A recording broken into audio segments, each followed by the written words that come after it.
बालों का रंग किस पर निर्भर करता है? पहले सुन लो। इसमें बालों के रंग की बात वही है, तो मेलानिन लिखना चाहिए, तो मेलेनिन, चलो कोई बात नहीं, मेलेनिन सही है। अगर तुम हार्मोन्स की बात पूछी गई, भैया मेरी बात सुन लो, अगर आपसे पूछा जाए दो बाल का रंग है, आंख का रंग है, त्वचा का रंग है, ये मेलेनिन पर निर्भर करता है। अगर आपसे पूछा जाए कि बाल व नाखून बढ़ाने वाला प्रोटीन, तो केराटिन प्रोटीन है। यहां पर रंग की बात आई है, बाल का रंग है, आंख का रंग है, त्वचा का रंग है, जो तिल वगैरह है जो मेलेनिन तो है।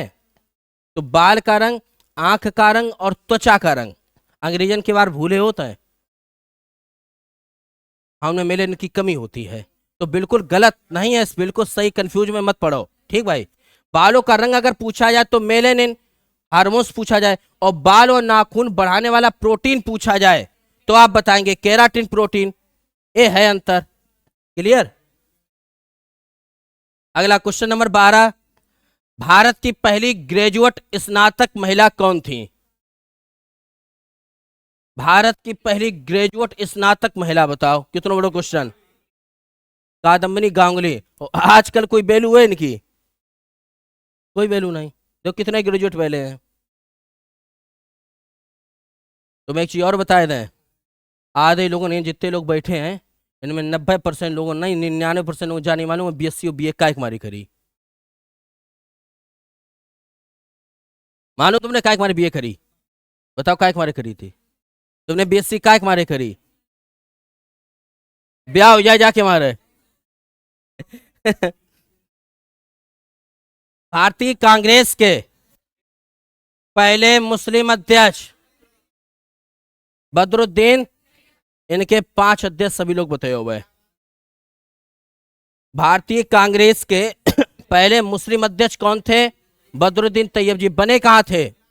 इलाहाबाद अधिवेशन में। और अगला आपको बताना है, प्रथम महिला अध्यक्ष, प्रथम महिला अध्यक्ष पूछी जाए तो एनी बेसेंट। प्रथम भारतीय महिला अध्यक्ष, भारतीय, तो सरोजनी नायडू, सुनो। और प्रथम अध्यक्ष, अरे केवल प्रथम अध्यक्ष, भारतीय राष्ट्रीय कांग्रेस के प्रथम अध्यक्ष व्योमेश चंद्र बनर्जी, WC बनर्जी। और अगला आपको बताना है, प्रथम अंग्रेज अध्यक्ष जॉर्ज यूले, क्लियर है।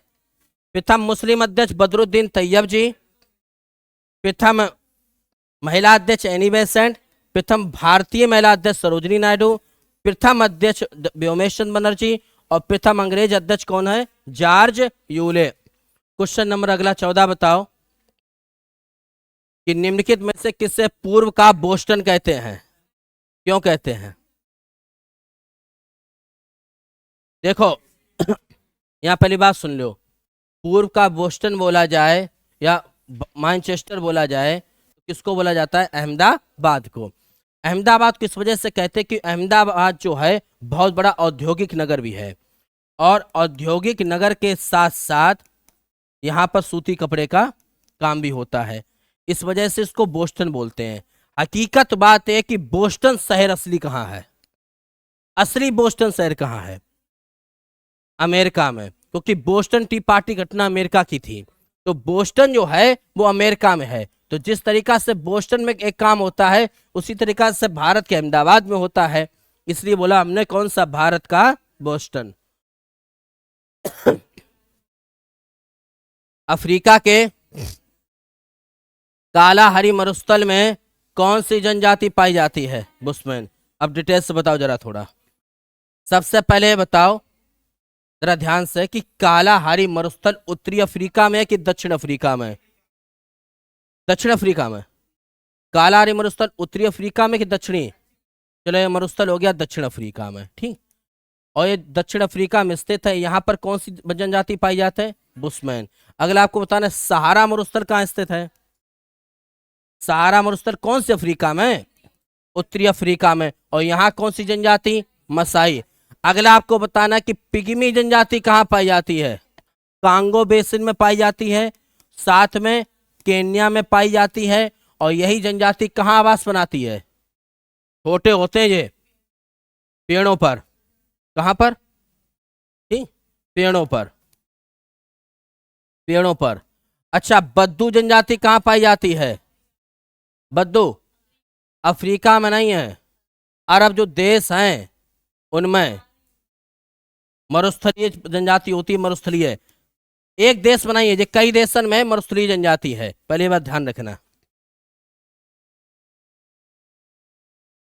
एंजाइम मूलतः होते हैं प्रोटीन।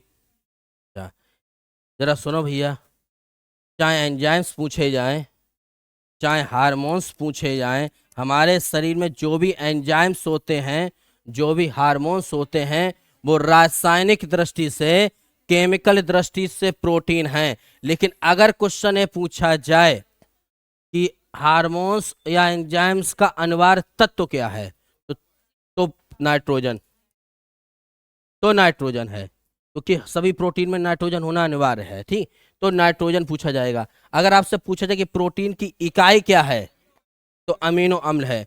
और प्रोटीन की इकाई अमीनो अम्ल जो है, तो प्रोटीन अमीनो अम्ल में कहाँ टूटता है? प्रोटीन अमीनो अम्ल में कहाँ टूटता है? छोटी आंत में।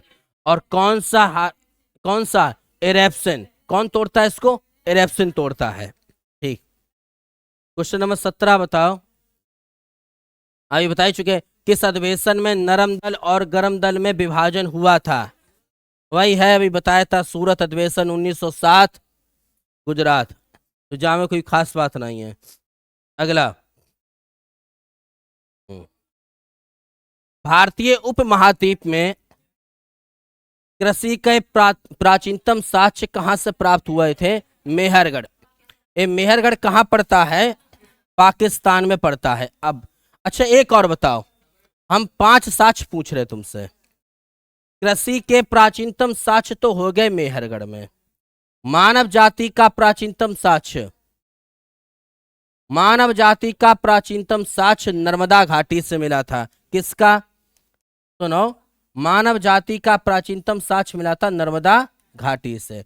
पशुपालन का पहला साक्ष्य, पशुपालन का पहला साक्ष्य मिला था आदमगढ़ से। और अगर आपसे पूछा जाए ये लहुरा देव क्या है, तो लहुरा देव जो है इस संत कबीर नगर में जगह पड़ती है। कहां पर? संत कबीर नगर। और हमारे घर में कबीर नगर, संत कबीर नगर में जगह पड़ती है। और यहां पर क्या हुआ? चावल के साक्ष्य प्राप्त हुए थे। किसके साक्ष्य? चावल के साक्ष्य प्राप्त हुए थे।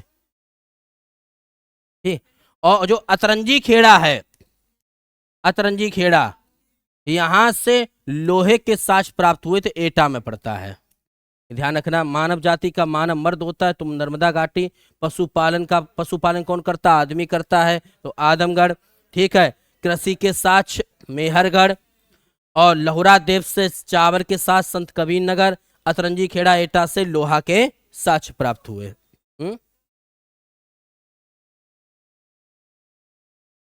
अगला, निम्नलिखित में से कौन सा भारत के पूर्वी तट में शीत ऋतु की वर्षा के लिए अधिक उत्तरदायी है?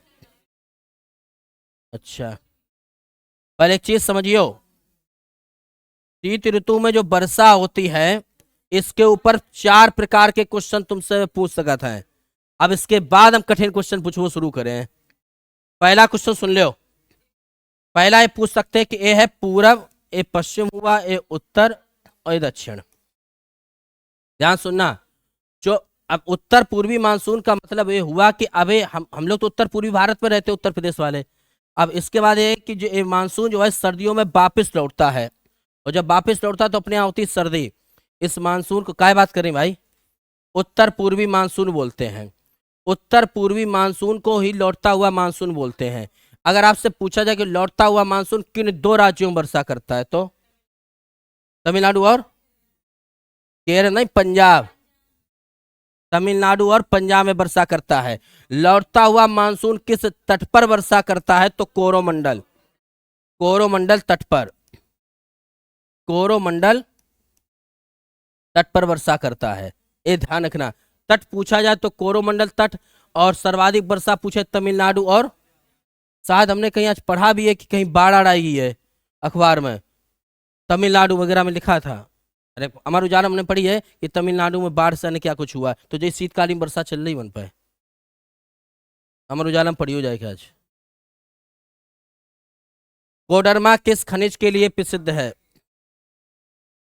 बॉक्साइट। अगला।